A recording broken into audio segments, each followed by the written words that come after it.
Hi, welcome to Main Money Conversation presented by Digibank by DBS. In this panel, we will introduce you to the panelists one by one. So, this panel will talk about rethinking of credit in the light of the pandemic. In no particular order of preference, we will just go one by one introducing the panelists. We have Mr. Anshul Swami, who heads the retail inclusion at RBL Bank. Then we have Mr. Adheer Dhar. He is head of personal loan and fintech at Clix Capital. Then we have Mr. Jasmeet Wadhwa. He is the executive director and business head, consumer finance at DBS Bank.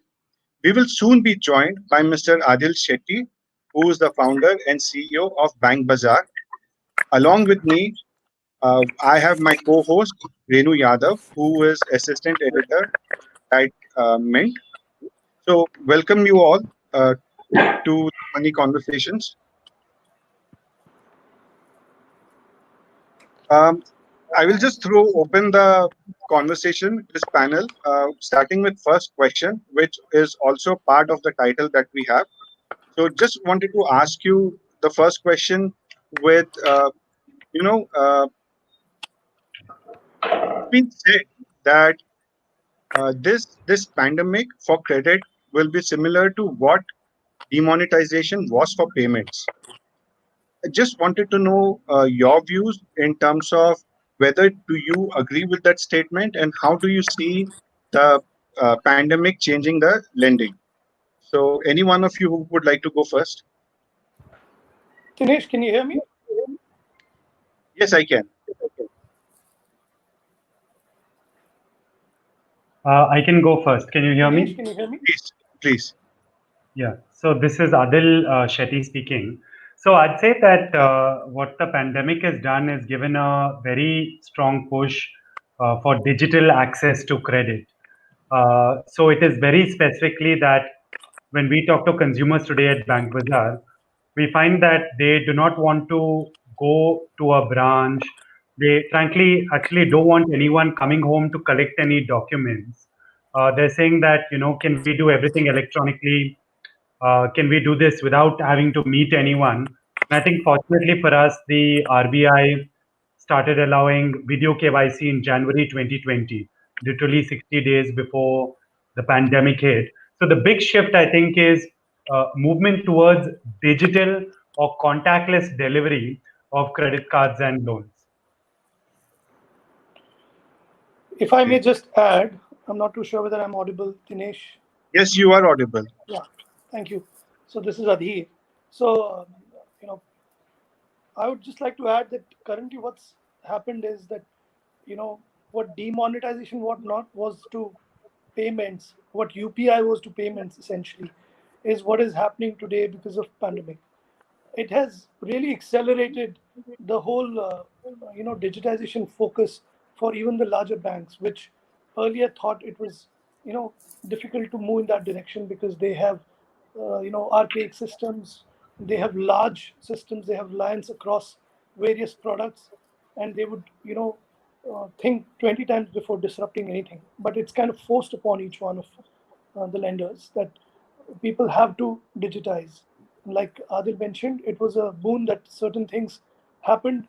For example, the video KYC bit, the offline Adhar KYC bit, which is gone there last year. So these things really enabled the ecosystem. So it is true that large and small banks, alike, large and small lenders alike, everyone has been forced to get into the accelerated mode of digitization. And I think we've covered almost 2 years worth of digitization effort in the last 6 months.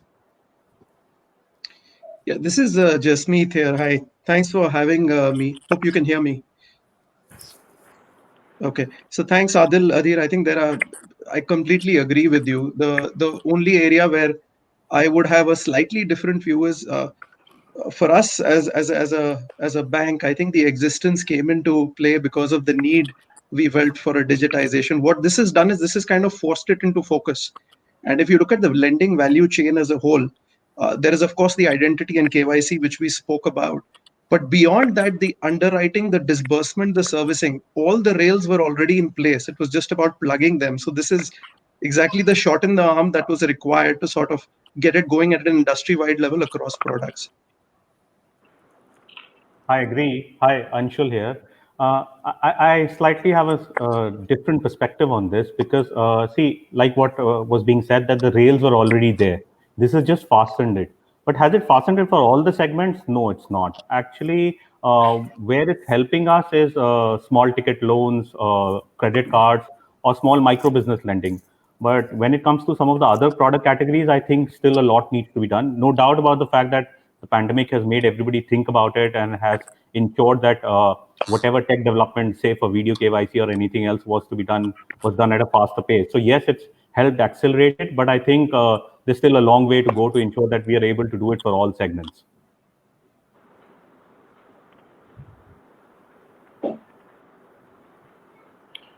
Dinesh, sorry, we can't hear you. I think Dinesh, you're on mute. So maybe I can start with it. So can you give us some examples, like what are the big changes that you have brought in post COVID to fast pace the process of digitization? So what are the maybe you can highlight some of the big changes that has been done after that. Yeah, Anshul and Jasmeet both spoke about the fact that the rails were there, right? And so we were already in the process of digitizing the whole journey. And luckily for us, the whole personal loans piece, the digital SME piece, all of that has been a focus area. And I agree with Anshul that, some of the things when it comes to, let's say, housing, when it comes to auto loan, because there is dependence upon external agencies, there's dependence upon central repositories, which are yet to be digitized, and therefore those processes are not digitized fully.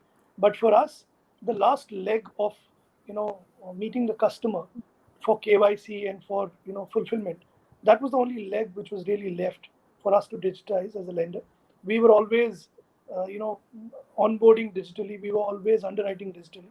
So I think that's the leg where we as a lender have focused upon, and this pandemic has provided us the time and time, focus, and energy to kind of accelerate that. And that's been a shot in the arm, I would say. I can give an example. So what was happening pre-COVID, right, is we had to pick up, like, the other esteemed panelists were saying, these KYC documents. So someone would come to your house, they would pick up these documents, they would have them dropped off somewhere, they would be verified, so on and so forth. Now with video KYC, right, a process which would have taken days now happens in a few minutes. We're able to sanction and disperse or issue that credit card or that personal loan in a matter of few minutes. And in the past, literally we had to come to your house and take a bunch of papers. So I think that's been a spectacular example of how a policy change combined with great technology has really provided, I would say, almost the only opportunity for us to have done business during the depth of the lockdown. I'll just add and give one more example. So let's take credit cards, since Adhil mentioned that. In fact, what we've also done is even the delivery is contactless. Earlier, if you used to receive a credit card, you had to show your KYC. Now it can be just OTP based. You submit the OTP and it will get delivered. So what obviously the pandemic has made us do is look at ways where every aspect can be made contactless. But then, if I have to ask the bankers and the NBFC in terms of how is the situation now with the feet on the ground, your frontline workers, now with the public, transportation, which is still not open up fully, how are you coping up, and what kind of percentage of workers do you still have, or your vendors still provide you? Okay, so see, a large part of the workforce can continue to work from home. So it depends on the kind of roles we are looking at. Luckily for us, I'm we sorry, had. but this is specifically with regards to that frontline staff which would go and take the signatures, or yeah, particularly So, those.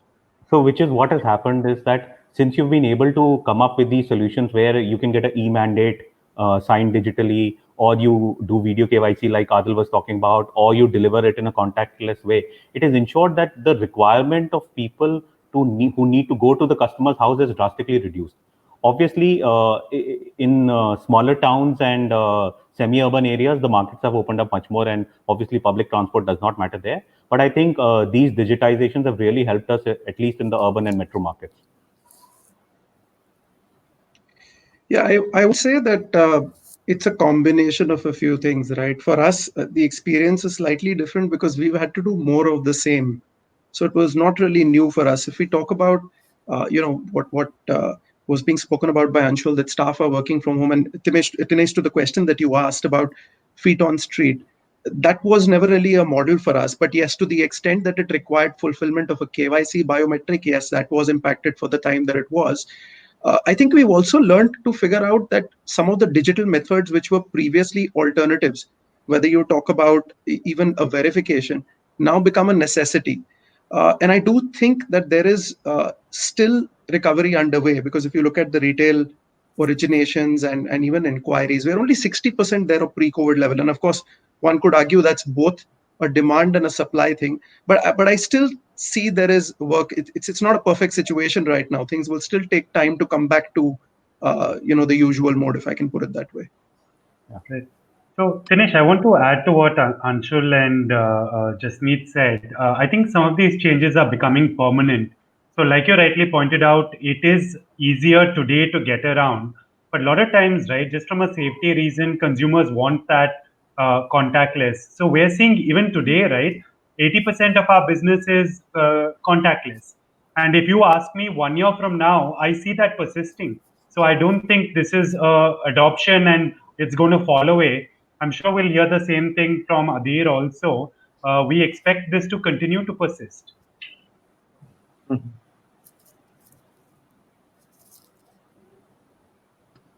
I think you're on mute. I think.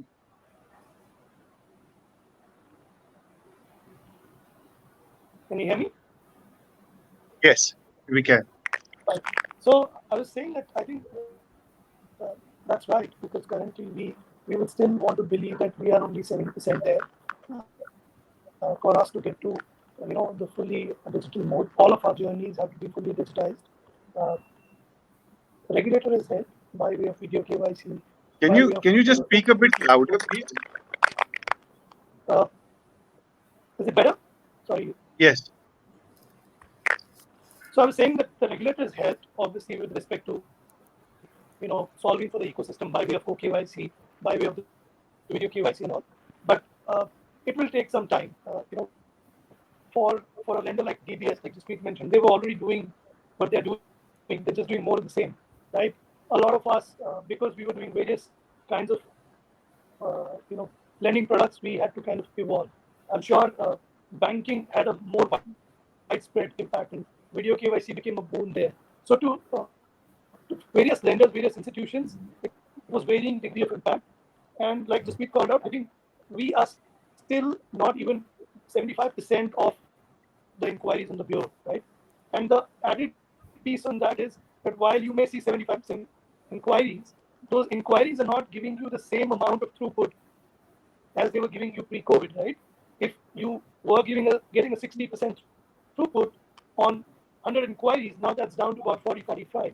So I'm sorry, I'm just relating it to what you do on field to eventual throughput. I'm saying the guy on the field who was kind of tracked on doing, let's say, 4 units of throughput for a day, now possibly has to spend a lot more effort. Hence, digital becomes all the more important. Hence, the whole ecosystem evolving. The organizations felt the need even more so now. And the full push has been in that direction. Okay.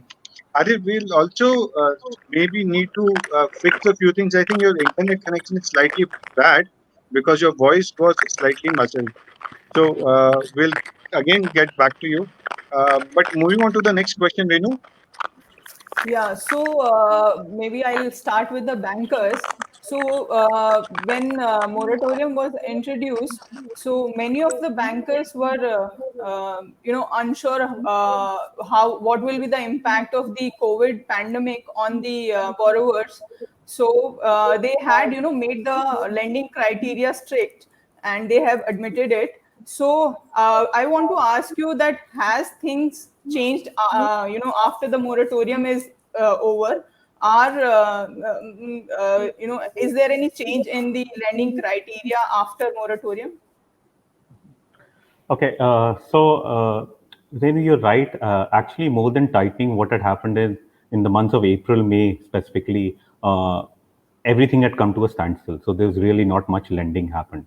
What has happened post that, and I'll split it into two parts. On the business side, the government came out with an emergency credit line, and that is one thing which helped initiate a lot of. If you will see the commercial bureaus, credit inquiries are actually reached pre-COVID levels because of the fact that all the financial institutions started lending to their existing borrowers the emergency credit line. So that is one thing which had started, and that helped a bit.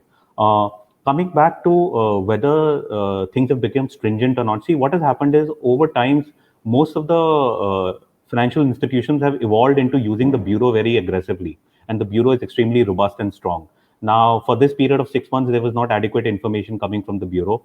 From September, since normal payments have started, we believe that in the next 30 to 60 days, along with the fact that the festive season is around the corner, both on the demand side as well as on the ability to underwrite and deliver loans, it's going to see a massive jump. And like it was being mentioned earlier, we're at around 65% inquiries. My gut feel is that hopefully by the time the festive season is over, we should be back to normal. Probably not in one or two segments, but at a broad level, I believe we should be back to normalcy levels as far as overall lending is concerned. If I can just add on to what Anshul said, I think the response to a black swan event like the pandemic, and none of us knew what it meant even when the lockdown started, right, mid-March. We were all hoping against hope things will become normal. Your response to uncertainty is a flight to safety or comfort, right? The underwriting fundamentals, I don't think have changed, right? If you talk about underwriting, it's basically you identifying the customer, verifying the customer, and the intention and the ability to play. As Anshul rightly pointed out, the bureau became a very sort of pivotal port of call to get that information for customers who were on the bureau. And on the fringe on NTC, you would look at other ways of underwriting customers, look for other indications. Now, what happened is that period of 6 months, first of all, when it started, nobody knew it would be 6 months. It started out as 3 months, more as a relief measure. Now, your usual port of call doesn't give you the requisite information. Then you will rely either on information that you have about the customer if he or she banks with you, or whatever information you can get sort of in the public domain. So that flight to safety, I think, happened. Second thing is that as we get out of moratorium now, and it's been a good 6 months, there are a few things that we are seeing, right? We are seeing that, first of all, there is a habit. EMI itself is a habit, and that's why it's a discipline. So you're seeing that customers may have the ability to pay but are out of habit. You've also seen workforce migration. I think the next couple of months are critical, for anybody to form a view on what the future will hold, the broad recovery aside. So I think it's the response to uncertainty, Renu, if I could answer that. I don't think it was necessarily tightening the criteria. It was more a response to what happened. I'm sorry, Dinesh, Okay, for the technical glitch. I'm back. no issues.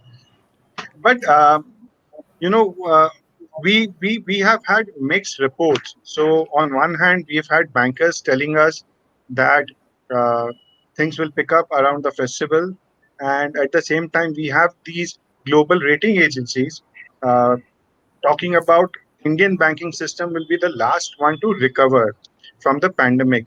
So in our mind, it's too extreme and maybe because we do see reports which talks about, let's say, two-wheeler sales will pick up, or HDFC is witnessing transactions or inquiries which were pre-COVID level for housing loans.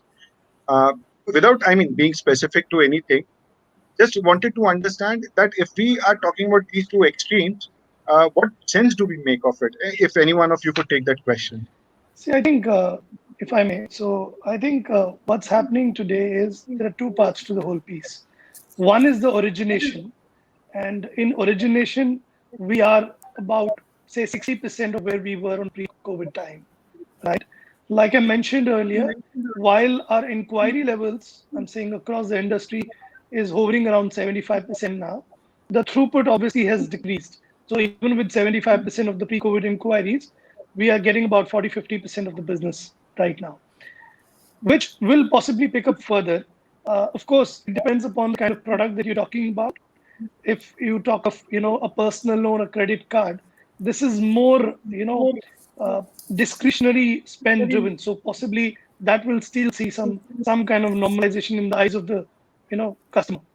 But when it comes to housing, two-wheeler, auto, and we already see auto and two-wheeler is almost 90% of pre-COVID levels in terms of their Right. throughput as well as the inquiries.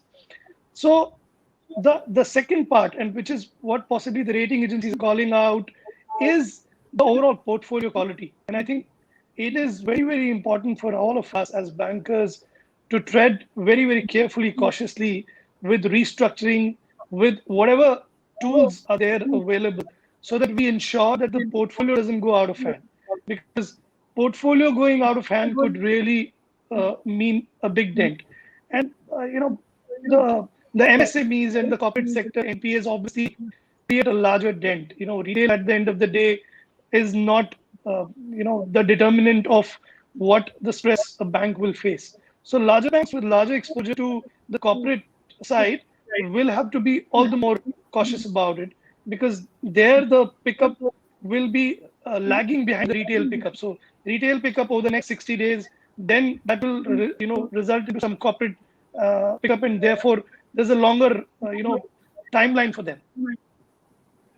Dinesh, I want to give you a perspective with Agree. my digital Sure. hat on at Bank Bazaar. So what we've seen is even though people might be spending less, very clearly they're spending more to shop online because today I don't have the option of doing it elsewhere. I'm just doing it online.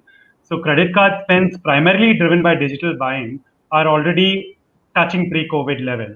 So what we're seeing from the digital perspective, right, is there's been a bounce back that we're already looking at pre-COVID levels, even as we speak at this point in time. But that's not so much because the market has expanded, like the other panelists have said, but more and more consumers have moved or migrated, right, to accessing or using their financial products or accessing that credit digitally.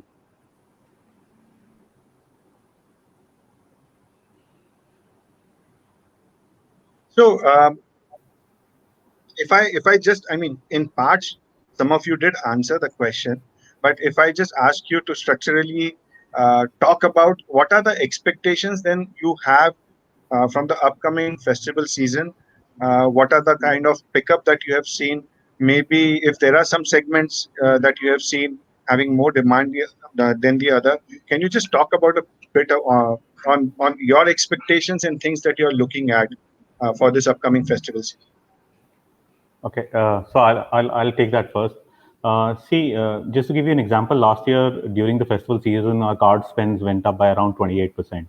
While we definitely see that there will be a upward movement this time as well, given there's always a incremental demand during that phase. But in absolute terms, I don't think the growth will be that large because we still believe that the customers are being slightly careful and thinking through before making those discretionary spends. Uh, Two-wheelers and auto are two items which was mentioned earlier as well. They are close to being back to normal, and I believe that that's one segment where there should be definitely a pretty decent spike when it comes to the festival period. I think other loans like pure personal loans probably will take some more time. But from our perspective, I think at least cards and two-wheeler auto and home loans as well should see a decent enough comeback during this phase. I also think that for personal loans specifically, since that's something that we are seeing, it's moving in multiples. For example, when we restarted our business after the lockdown period, uh, we struggled to get the first 10% in, but the next 20% and the next 30% after that has happened in a matter of 30 days. So I think obviously it will taper off. My sense is that we should see retail demand go up to about 70-75% of pre-COVID level during this festive season. And only possibly by next March is when we see, the volume kind of fully recovering to pre-COVID levels. Adil, Yeah, would you like Dinesh, to? the only thing that, Yeah, anyone? sorry, go on. No, Go anyone. ahead. Go ahead. Go ahead. Yeah, no, I was saying I wish I had a crystal ball to give you the answer, Dinesh, but it's a really tough one, frankly, Okay. especially for the businesses that we are in. Uh, I would agree that personal loans, because it's discretionary, will take some time. Property loans, I always feel whenever you have the money and you're renting versus buying, if you think you can make the mathematics of it works, it's a good time unless property is overpriced. For the rest of the loans, I do think there will be some bounce back, but frankly, we don't know to what level, because added to the fact is that people are getting out of moratorium, and even the institutions are sort of watching, what the future has in store. So it's going to be an interesting time. I would say October and November would be very, very interesting and probably define how 2021 would look like. Yeah. Yeah. Adil, please go ahead. Thank you. So, finish in two parts on my side. So, one is I think we're seeing demand for credit cards increase during the festive season because there are a lot of special offers, cashbacks going on. So, people want to, because when they're shopping on the e-commerce side, they see this big offer flashing. They all want to have that credit card with them. So, the demand is there. I think on personal loan, I agree with what has been said. I think that, like Jasmeet said, it's taking time, but not because there is a lack of need for loans. I think people want it, but I think it's hard to open up the supply. I think the demand we're clearly starting to see come back where people need that personal loan for some reason or the other in order to manage their personal needs. Would you like to take the next question? Yeah, sure, Dinesh. So I would like to talk about one of the most, sought after topics, restructuring of loan. So my question is, how do lenders look at restructuring of loans? When a borrower opts for a restructuring of loan, so how does lender look at it? So are they considered as defaulters? So, like as per the RBI guidelines, they will be reported as restructured loans to the credit bureau. So, what will be the impact of the same on the credit score of the borrowers? When it came to, I'm just going a step back. When it came to moratorium, right? So moratorium was essentially a tool in the hands of a consumer where he or she thought that he or she may not be able to pay and therefore will like to opt for moratorium. Now, there were also a set of people who definitely had the capability to pay, whose incomes really did not get impacted, but they were maybe a little risk averse, or they thought in the forthcoming months or in the latter part of the year or latter part of the pandemic, what if I lose my job? What if I lose my income? And they also, they were fence sitters, so they also opted for moratorium. So when lenders started evolving these customers, for credit underwriting, they kind of thought, okay, the ones who have taken moratorium, we should avoid them. Subsequently, lenders realized that a lot of people took moratorium as fence sitters, and hence whoever had restarted paying, they started looking at these people favorably.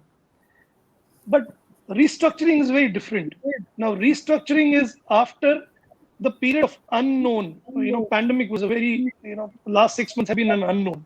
We didn't know how things will evolve, how businesses will unlock, how markets will open, how the demand will shape up. So all of that was unknown. Now it's a lot more is known, right? We know in some shape and form we will continue to do business. We know that, today all of us sitting here are talking about 70-80% of business returning in the festive period, so on and so forth. We also know what this whole virus is about broadly, how to live with it, so coexist with it. Keeping all these things in mind, after that, people who have had permanent damage, where they are unable to pay back their obligations, pay back their EMIs, they would, from a banking system perspective, be looked at little adversely for some period of time. Maybe like we used to earlier say, a person having settled a card, we would wait for that person to have a new relationship, a credit relationship, have it, and if that person has repaid well, you kind of start believing that whatever happened in the past was temporary. Same thing will happen with restructuring. It will take some time post restructuring of loans to look at those customers again favorably. Maybe secured loans will still take a call on that because you have a collateral and stuff. But on unsecured side, I guess restructured customers will be kind of avoided for some time.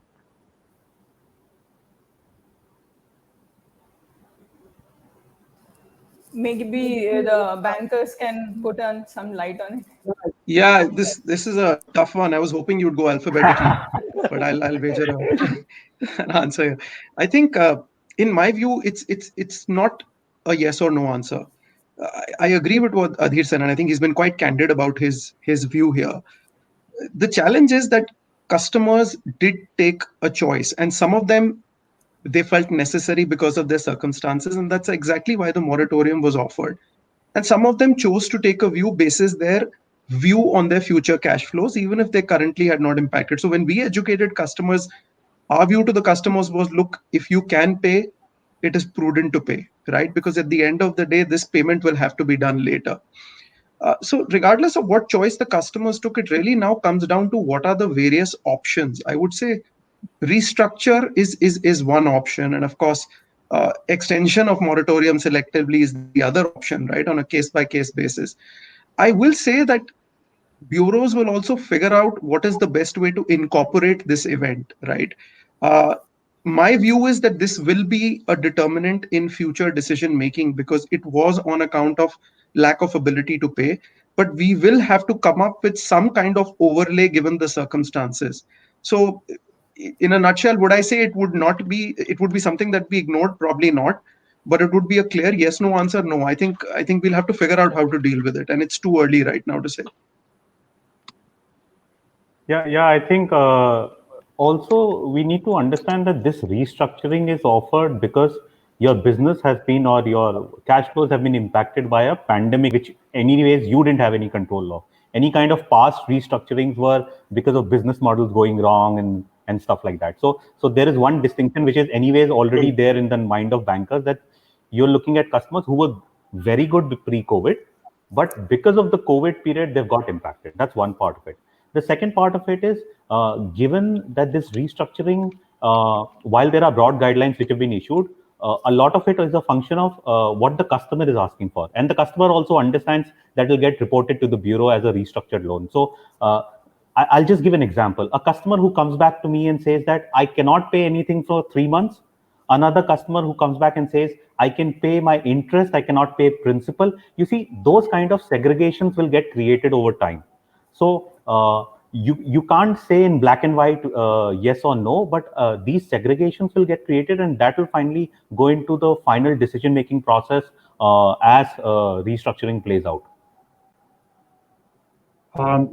So on my side, Renu, both you and Dinesh have written extensively and deeply on this subject. Here's what we're telling consumers at Bank Bazaar. Firstly, you have to apply. So this is not going to come automatically. There's strict conditions where you have to prove you have been impacted, and all those are laid out. Secondly, right, there is a cost to restructuring. This is not a free lunch. Interest is being calculated. It is a last resort. If you can somehow pay, right? Even if it means liquidating certain assets, do that. Use this as a last resort. Okay. What will But, also sure, play out, sure. Dinesh? Sorry, just one point on that is that we are talking about restructuring, and restructuring is going to be for our existing customers. So obviously, your internal risk segmentation, the number of months that they've been with you, the number of months that they've paid cleanly, all of that will also go into into factoring what kind of a customer would you want to lend to again, right? Now, a guy who's been with you for 2 years plus has paid you on time, you'd want to believe, okay, he or she went through a temporary problem, and therefore may not be a avoidable customer. But somebody who kind of just started the relationship with you, and you can see that he's got all loans restructured or all loans not being paid, so then you'll take a call like that.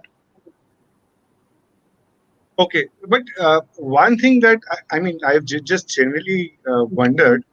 We saw some of the big banks in the country uh, making public their policy, restructure policy, whereas still it's been more than 2 months since RBI came up with the guidelines, and many financial institutions are yet to make public their restructure guidelines or the board approved policy, so to say.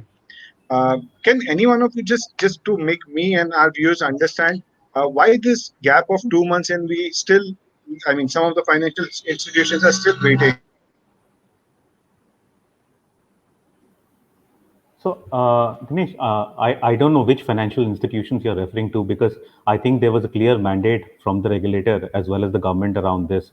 And I can at least speak for our case. Our restructuring policy is available on the website. There are FAQs as well. The RMs have started reaching out to customers, and in fact, we've started processing restructuring cases as well. So, but please remember that it will take some time. And also, like Adil was saying, a lot of customers understand that this is the last resort. There is a window still available. A lot of them are also trying to evaluate right now how they can not go in for restructuring and try and ensure that they are able to manage their cash flows for, say, a 2 to 3 month period by when they believe that things will be back. But from a pure policy perspective, the policy, I'll be surprised if the policies are not available on the websites of financial institutions. Yeah, I agree. I think we also have a board approved restructuring policy in place, FAQs in place.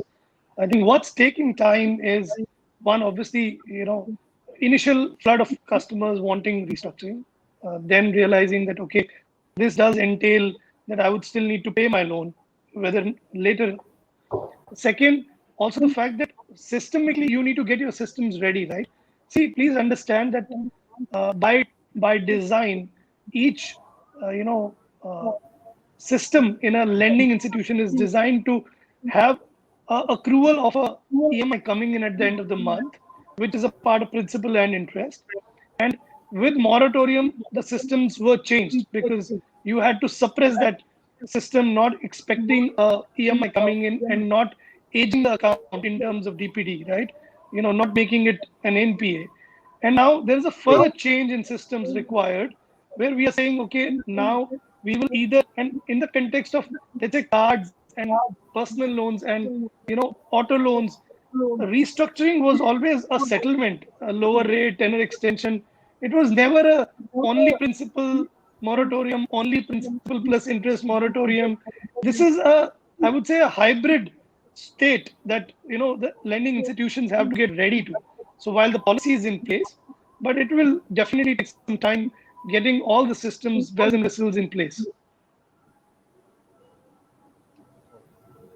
Should we, I mean, either Adil or Jasmeet, do you want to take it or should we move to the next one?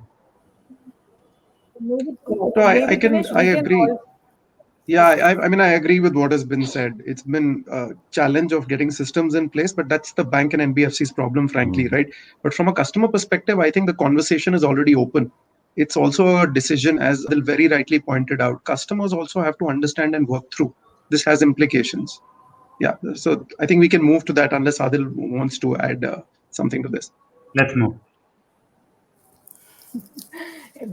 Maybe panelist wants to escape this question. So, Dinesh, you want to take the next question? Yeah, so I also wanted to something, just one more thing I wanted to understand pertaining to this, because these are the kind of questions we get to hear from a lot of our readers. And the another question was that RBI has given a framework. Uh, RBI has told banks that these are your options, and you can choose whatever you want among these. So when a financial institution is choosing what option to take, let's say whether to offer a moratorium or not to offer a moratorium, what are these choices guided by? So let's say there's an ex financial institution, a government bank, which says that, okay, I will give you moratorium. Then let's say there is an ABC and by NBFC, which may say that I will extend your loan tenure, but I don't give you an option of moratorium. So such considerations, what are these guided by? So, if I may, and to allay Renu's concerns that none of the questions are being circumvented or avoided. I think it's just an uncertain time, right? I think the first one that you mentioned, the moratorium, was a little easier, right? In terms of it was just a view that you take on whether you want to give the customer a choice to opt in or opt out, right? The choice was with the customer. The guidelines were very clear. Your account has to be current on as on a certain date, and it is for loans disbursed as on a certain date. So I think that was easy, and I can speak from our experience. We took a tough call to say that we will give the customers a moratorium and educate them and ask them if they want to opt out. But we don't want a situation where the customer is shortchanged later, right? Because a lot of customers realize some of these things later. So you also have to put mechanisms in place to address things retrospectively. I think when it comes to restructure, there are a few things to be taken into account, right? As I mentioned, clearly there is displacement. So customer contactability becomes critical. You have to have that conversation with the customer post the moratorium. Second thing is, what situation is the customer in? If the customer themselves think that this is a temporary problem and they want to sort of take a moratorium further, knowing that this may add to the interest obligation, that's one solution. Of course, if the customer feels that this is a slightly more permanent nature, they may themselves think that restructuring is a better way for them to go, or if not, even a settlement, or maybe just continue to pay. So I think the job of a bank or an NBFC here is probably not to just offer a straight jacketed solution. It's more just to understand where the problem is. And even for the customers, it's not an easy question to answer. If somebody's recently lost employment, they would love to believe that they'll get back on the saddle in the next month, but nobody knows, right? So I think it's that balancing act which is the tricky one. Very true. True. I agree. What has been said. See, finally, it's the number of options which the financial institution can present, but it's also the view of the customer. And like I said, a lot of customers really understand that they do not want to go in for restructuring unless it's the last resort.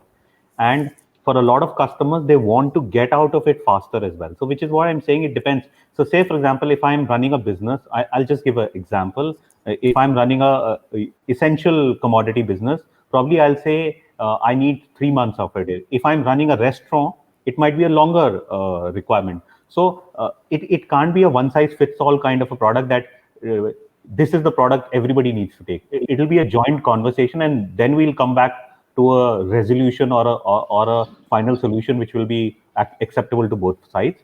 Specifically answering your question on what will you look at, we will look at where does the customer believe his business is right now, or his job, what are his cash flows, is it a loss of job, or is it just a salary cut, and all those factors will come into play in deciding the final resolution. Obviously, the most critical thing is the fact that we are providing this resolution for customers who are impacted by COVID. And I think that's the background which has been laid down by the regulator as well. Right. Okay. So you will need to assess that prima facie that the person has been impacted by COVID. It could be an MSME, could be a salaried individual. And unlike moratorium, it is not a binary solution. There will be multiple options. Are you giving, like we spoke about, a principal moratorium, a principal plus interest, a step up, step down, whatever, tenor extension, so on and so forth. So there will be multitude of options available. And there will be some amount of, if I may call it, underwriting involved for one to assess. Unlike moratorium, where you could have just done your risk segmentation internally and based on that went ahead with whether to allow someone to opt in or opt out. Here it will be more evolved process, which would need to be factored. Okay, so far, what has been the demand like for restructuring of loans? So far, So early I'll tell days. you why the question, because most of the banks whose comments have been published in the papers have said that they haven't seen much demand as yet. So that's why the question that how's the demand in your experience? Yeah, I read about the outgoing chairman of SBI stating that total restructuring could be limited to 20,000 crores, and I was actually surprised. I'd be very Yes. happy if it is limited to that amount in the industry. But early days, so like I was mentioning earlier, there was one set of customers who were already waiting, or maybe who were a little bit more aware, or who possibly are more impacted by COVID. So they've obviously come knocking on the doors to the customer service and various other channels that we have saying we need moratorium. Currently, the people who have sought moratorium is even less than 2% of our overall portfolio. So far Okay, wow. it's quite quite good. But I'm assuming that as times pass, as people make the decision whether to go for it as a last resort or not, or and as impact. See, please understand, the restructuring can be done till December for salaried personal loans and all, and for MSMEs it can be done till March effectively. So there's enough time, and you will see, like Anshul pointed out, people, some are holding on that, okay, my restaurant is open now, maybe I'll be able to pay back my EMIs. But you will see things will evolve, as somebody might be thinking of festive demand picking up and taking care of his or her business, so on and so forth. Exactly. So it will have to be wait and watch. Exactly. So actually, the demand right now is not even a percentage point, and I believe I'll draw a corollary. There is a government scheme on emergency lending. You had customers 2 months back saying that we do not want it, and there are customers now saying that now that our businesses have started and we need cash flow, we would like to opt for it. So you will see it play out over time, and those customers understand that taking an emergency loan, which comes at a much lower rate, makes much more sense to get their cash flows back into place rather than getting restructured. So all this will play out over the next 3 to 6 months. And the reason why I'm saying 3 to 6 months is while the window is till December for individual customers and for like personal loans and stuff, for the MSMEs the window is slightly longer. Till And I March, and yeah. I and I think that is where it will get played out over time. But initial days, honestly speaking, minuscule demand. Yeah, I would tend to agree. We've seen low single digits, less than 3-4% till now. Okay. So, I mean, if I have to ask all of you one question, that including even Adil, maybe you can start with it. That how much are you? I mean, now we have seen that in the past when we had a complete lockdown, a lot of bankers saying that we will focus on our existing customer. So if our existing customer who may have one product and need another product, we will give it to them.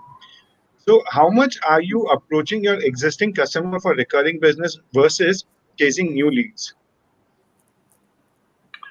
Right. So, see, most of the work we do at Bank Bazaar is helping banks access new customers or vice versa, right?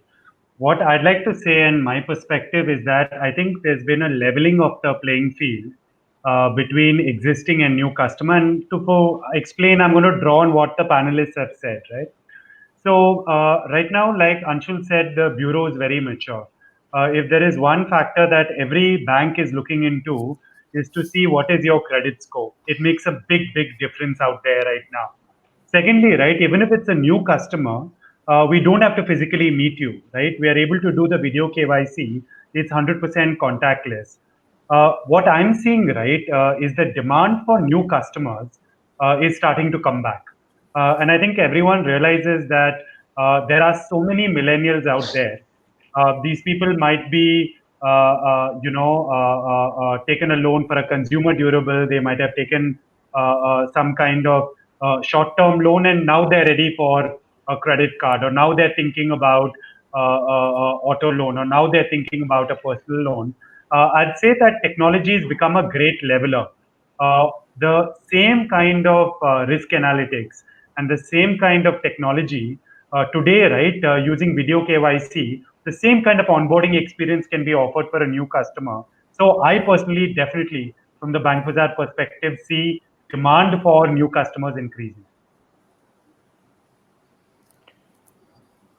So I think what is happening is that, and having spent nearly a decade and a half in a bank, I can tell you this, that the banks have an added advantage, right? And that added advantage is that they would have access to customers' bank account, and so therefore they would be able to see firsthand if the customer is impacted because of the pandemic, if the salary is being credited, or if the cash flows for an MSME are drying up, or how badly impacted it is.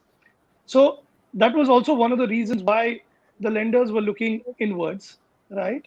And that was more true of the banks than of the NBFCs. The second thing was obviously, for banks and for larger banks, the digital journey was always there for existing customers, while they spend time and energy and effort to build a digital journey for new to bank customers. For example, if there was to be a pipe set up with Bank Bazaar to do new business, and if it wasn't there, that required effort to be done. But my existing customers, my existing account holders, I could very easily reach out to them, and there was always an uh, you know internal cross sell mechanism available. So one, the risk angle of it. Second, the feasibility or accessibility angle of it. Those two played out nicely here, and which is why initially during the pandemic, people were looking at their existing customers. Of course, now most of the people are outreaching, to the new customers, and business is trying to get back to normalcy in that sense. Okay. So I guess if I can give that a shot from our perspective, at least on the digibank side, we've always been an outsider. We didn't have the luxury of a large base. So while being a bank, we've always seen ourselves as quite different, right? We always tried to look at designing for no operations, looking at the customer end to end, looking completely at seamless journey, right? And these are not just words that we use. So for us, we'd imagined the journey both for existing customers and new to bank customers in a digital manner. Of course, there were some physical enablers which may be required. Now, we have not seen a change in focus because there was not too much of internal data that was prima facie being the core of the underwriting in any case. So for us, that view has not changed. For us, what now really depends is how new customers come back, right? What is their first port of call? Because you got to understand from the customer's perspective, they may take a view and say, I may want to go to this bank or NBFC first. And this is when I'm comfortable. Speaking of personal loans, it's a very discretionary product. You talk about education, marriage, emergency, holidays. Holidays have dried up in a large sense of the word. So as demand comes back, I think there will be a lot linked to that. So just like for the banks, it's been a flight to safety, as we spoke about earlier. I think for the customers also, it's also been what's a logical choice for them. From our perspective, we haven't really made a distinction as long as the lockdown has not inhibited us to do so. Yeah, I agree, and I think you need to look at it slightly from a segment perspective. A lot of customers, say for example, in home loans, are reaching out to you to get their rates reduced. And if the customer is pristine on the bureau, why will you not lend? So it's not about whether lending you to an existing customer or a new to bank customer. Existing customers, obviously, you have incremental data available and it's easier. But I think that distinction does not exist in the minds as we move forward. And depending on segments, new to bank, especially like Adhil was mentioning, cards is one space which I think will continue to grow. In fact, a lot has been spoken about credit bureaus by all the panelists. I also want. I always. I mean, we also spoke to. We also speak to credit bureaus, and they have spoken about making available new tools to lenders, talking about newer analytics, talking about giving robust big data. So, just wanted to understand in the past 8 months since the lockdown was announced, uh, what are the kind of new tools, analytics, and things that offering that you have seen, which must have come from credit bureaus, which were not there available earlier. So, what are the new offerings they have come to you with? Oh, okay. So, see, what has happened is a couple of new tools were introduced by the credit bureau pre-COVID as well, and the utilization of those tools has gone up. So, for example, they have created, if you're talking about something specifically new, they've created new algorithms where you determine the structural resilience of customers. So, how the customer has moved or how his payment cycles have moved will help you determine whether the customer is a long-term good customer or in which bucket it lies.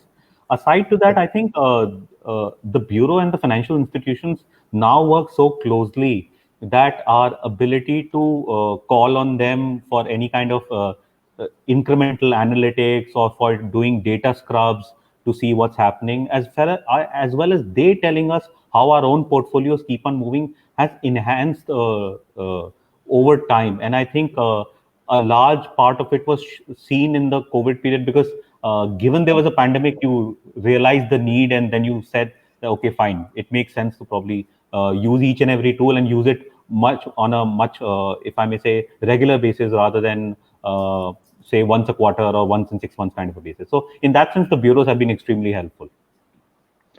See, what you need to understand is for a bureau, there were two major revenue fronts, right? One was new originations, which was a big chunk, right? And second was, of course, depending upon the portfolio size, the revenue out of the portfolio. Now, since new originations dried up, it was natural for bureaus also to start focusing on the portfolio side, and which is why what Anshul pointed out, they came to all the lenders with a lot of uh, specific, pertinent action points there. But I think, speaking dispassionately, I feel bureaus could have done a lot more in this pandemic. They would have, they could have been a lot bigger help than they were. For simple, for the sake of simplicity, even today, you don't have really a flag in a bureau trade line talking about it being on moratorium or not. You can't really identify in the bureau whether a particular person has taken a moratorium or not. Those are simple things, right? I think maybe technology, maybe whatever it is, which could have been done better from a bureau perspective. Yeah, I would say we've been working closely with the bureaus for a while. It's not so much about new products as the relevance of those products. Previously, you look at the score trade line data, you'll have your internal scorecards, you'll have internal data, you'll marry that, you look at the customer, at least for customers on the bureau. What's changed, I guess, is that now you got to go beyond that, right? You got to also look at how the customer is performing in terms of payments outside. So you got to start looking at that. You don't want to be the last in line to reach a customer. You also want to make sure you are empathetic towards where the customer is. So your understanding of the customer or the need to understand the customer situation is increased. So I think it's existing products the bureau had, but the relevance has gone up, at least in my view. Oh, Yeah, and just very quickly, right? I'll talk from the consumer side. There is a tremendous awareness today that your credit score is important. This didn't exist 3, 4 years ago. Today, Right. right? Everyone knows that I have a credit score. The credit score will change every time I pay back my EMI, my credit card bills. That awareness has skyrocketed, and I think that's going to be good for building a prudent credit culture exiting this COVID pandemic. so that also just makes me wonder about one thing, that let's say if I am a customer who's new to credit, okay, let's agree on one thing, that there is still some bit of caution that financial institutions still have. So you may look at my income, but there is still this whole environment of uncertainty. So my question is, let's say if I'm a new to credit customer and I come to you with decent income which meets your criteria, but don't I mean I would like to believe, and tell me if I'm wrong, that financial institutions would like to deeper dive into the person's data rather than just looking at the income. So, are there any surrogates that you guys have started using now, or maybe which something that was an idea earlier, which you guys have started implementing now? Or also, how do you look at just standalone data that you used to look earlier, and is there any difference that you do it now? Has anything changed now for you to look deeper into the customer's income and other criteria?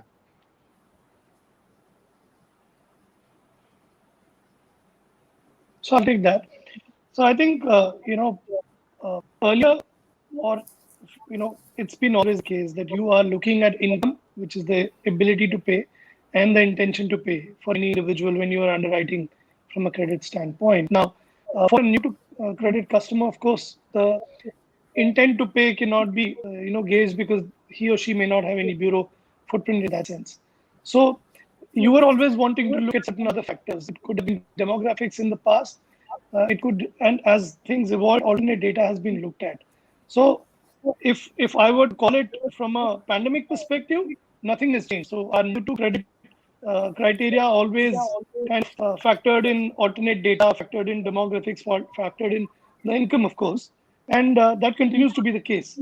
And it also depends upon what kind of product are you offering. So products fit in a different life cycle terms for a customer, right? So you will also gauge that. So I don't think any for us, speaking from a Clix perspective, we haven't really changed our criteria for a new to credit customer. I would have to agree. I would say that new to credit was a different. It was a different way. You wanted more data. You wanted to understand the customer because your intent and ability, which you use the past behavior as a proxy. Actually, that concept itself is passé now. If you really look at it, that has changed. The problem is that the alternatives that you have for that don't mimic transactional data that closely, and if they do, they don't mimic it to that magnitude, right? Also, the profile of a new to credit, it depends, right? It's very different for a person who's been working for 20, 30 years, still new to credit, versus a person who's a first jobber and it's got his first employment and is looking at a first loan for a consumer durable. So I think that spectrum has not changed. I will, however, agree that given the current situation, it's brought to light sort of the fallacy that you can just look at one bureau data or the trade lines or whatever and make a decision. And while a lot of people, and I'm speaking this from more from a personal view, not I think for the industry as a whole, it's kind of like a wake up call that the model does need to change, right? Now, whether we'll fall back to old habits a few months down the road, who knows? But I do think to Adil's point earlier, right? Some of this change hopefully is irreversible and it'll benefit the consumers.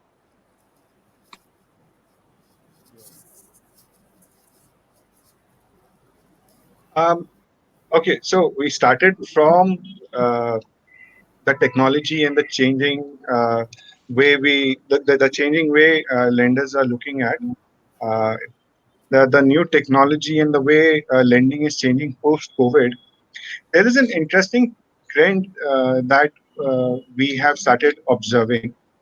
We are seeing more and more neo banks are coming uh, in the country, and as of now, I've seen most of the focus is on investment and banking products. But do you think one will neobank have a wallet kind of moment like the way we saw a lot of wallets flooding the market and some of them becoming really big? And secondly, will they help banks in terms of lending? These are the two questions with regards to neobank.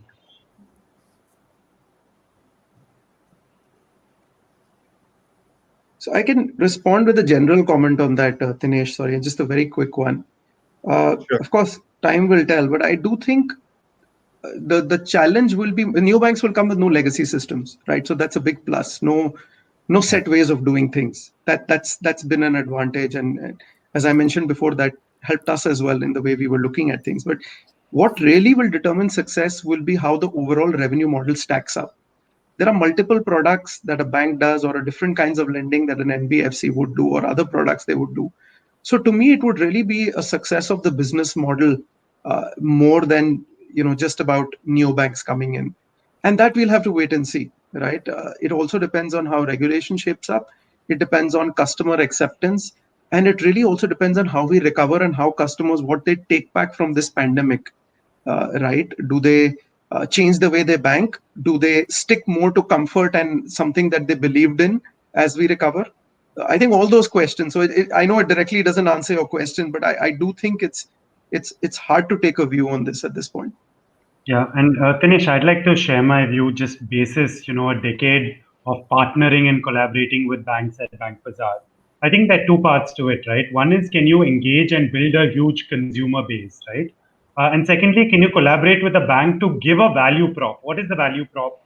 You're going to help them access new customers, and you're going to help them access and build a profitable portfolio. I think the neobanks have to answer this question. And like Jasmeet said, time will tell, right? Can they build a sticky product, right? Wherein millions and millions of registered consumers are comfortable using the product because there's a value proposition, right? The product is able to help them manage something better. And secondly, can you then partner with a balance sheet builder such that the balance sheet builder sees value, right? New customers, like for example, at Bank Bazaar, 90% of what we give a bank is new customer to the bank. So it's always a very open conversation. They don't see us as competition. They're saying that fine, I have my own system for my customers, and now I want new customers, right? So I think if they can figure out these two building blocks, it could become interesting.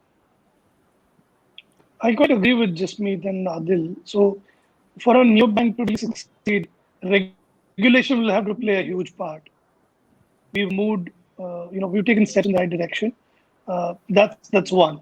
And after regulation, obviously, revenue dynamics will come to the fore, like Jasmeet mentioned. And those revenue dynamics, therefore, will dictate which product in terms of the life cycle will come first, which will come second. And of course, the typical fee-based product without having to take the risk of, an NPA of that sort is obviously investment, savings, insurance, and that's why typically you will see those things happening first. If you take an example of Nubank, which is still the largest neobank in Brazil, I think there it was cost leadership plus digitization. So digitization, I think, is a backbone True. here for any new bank to survive and develop. Of course, then the cost leadership. Again, in India, I think cost leadership is going to be very difficult, and yet we know cost leadership really matters in India because we have a very cost, conscious customer base here. So it's very difficult to predict, but I guess like every adverse situation in 2008-9 crisis contributed to the Ubers of the world, the Airbnbs of the world. I'm sure this pandemic will also see the advent of new business, new organizations, which will really disrupt the traditional thought process or the business model. So we have time for just one last question. Before that, Anshul, would you like to add anything to neobanks?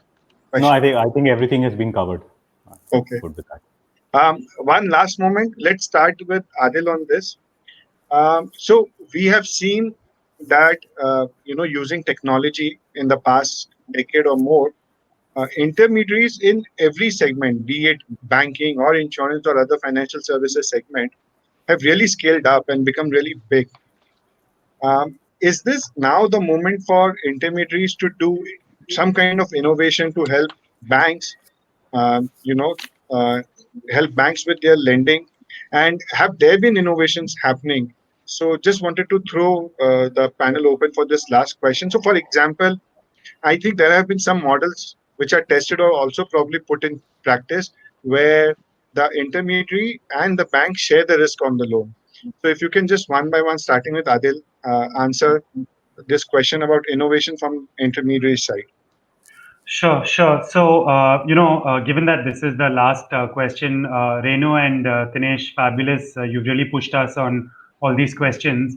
Now, I think that innovation is built, right? And I think I speak for everyone on this panel because all of us, are partnering to see how this can be done. We're facing a pretty large, expensive, complex problem. You have 100 million digital consumers out there. No one person can build an engaged consumer experience with all of them. Not one person can give instant checkout to all of them. Not one person can give all products. Essentially, I think what we've done, right, is we've collaborated. We brought our strengths to play. The balance sheet builders brought their strengths, and I think we've truly, right, increased access and educated people on financial products in India. So today, right, in the middle of a lockdown, I'm talking about April, May, you can't even leave your house. You can get a credit card, like Anshul said, in minutes, right? Or you can get a personal loan, like Adhir said, or you can get a quick business loan, like Jasmeet said. It is the product of collaboration. I don't think one organization has done it. I basically think we figured out how to bring new people to the fold and how to partner, right, in order to get the job done with high end technology.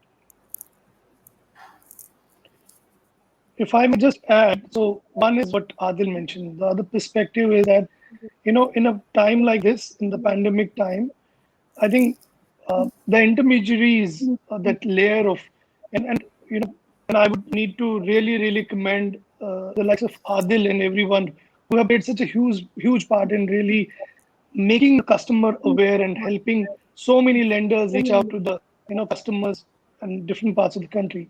I guess what's important, what's critical is that intermediaries saw a break in the income, a break in the revenue, right?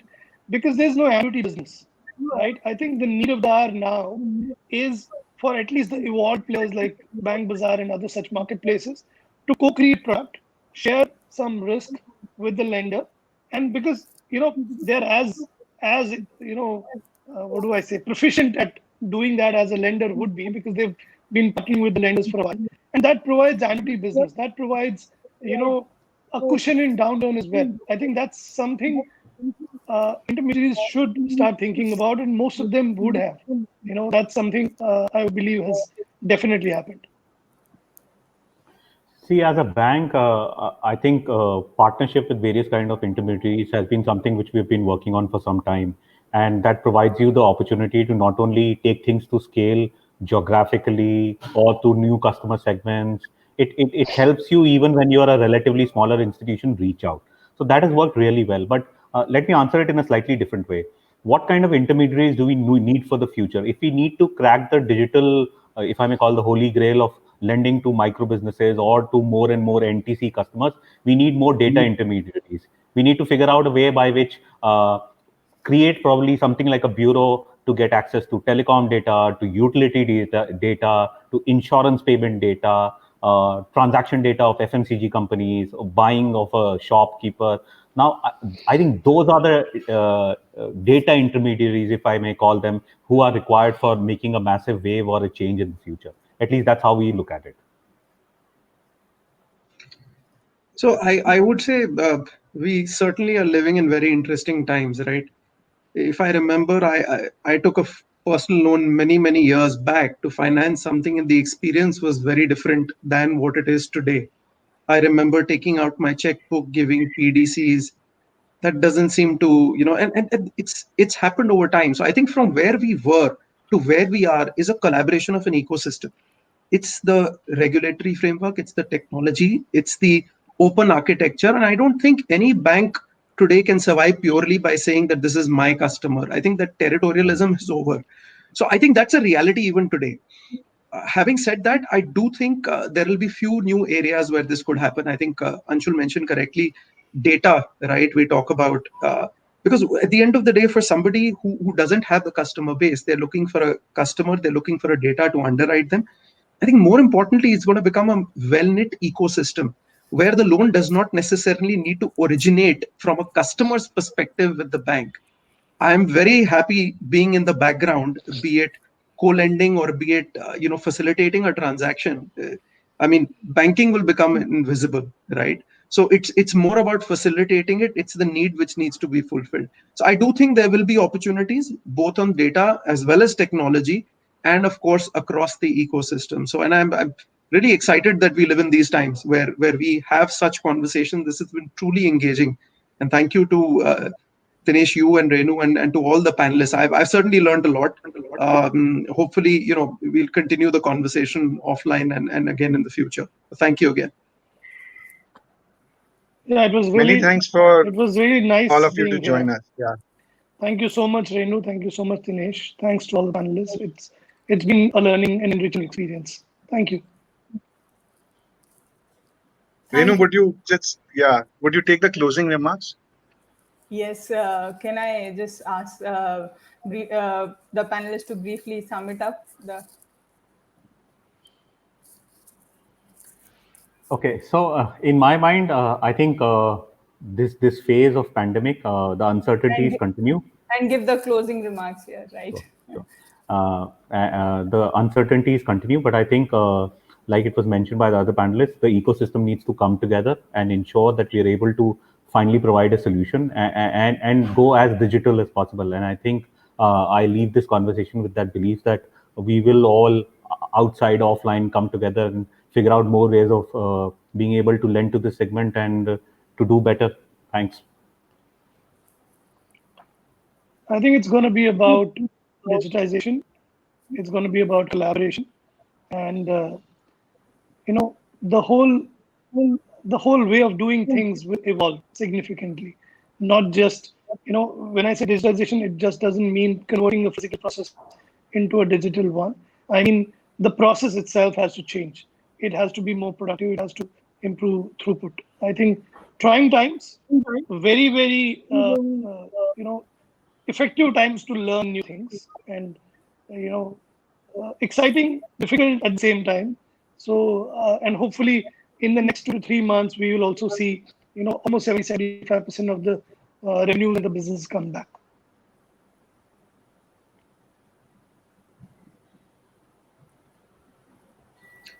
So I don't have anything more to add, Renu. I gave my views. I just thank you again. And I think next 2-3 months, very, very critical for us to see as we emerge out of this and how quickly the recovery is, and any new trends that emerge. 2021, I'm super excited, even though this is a largely depressing time, but I'm excited about the future and hopeful and optimistic. Yeah. So I think we just clearly see paperless and contactless as the future. I think from Bank Bazaar's side, just providing these services during the pandemic to our 50 million consumers, right? We think will be a very, very exciting 6 months for the rest of this financial year.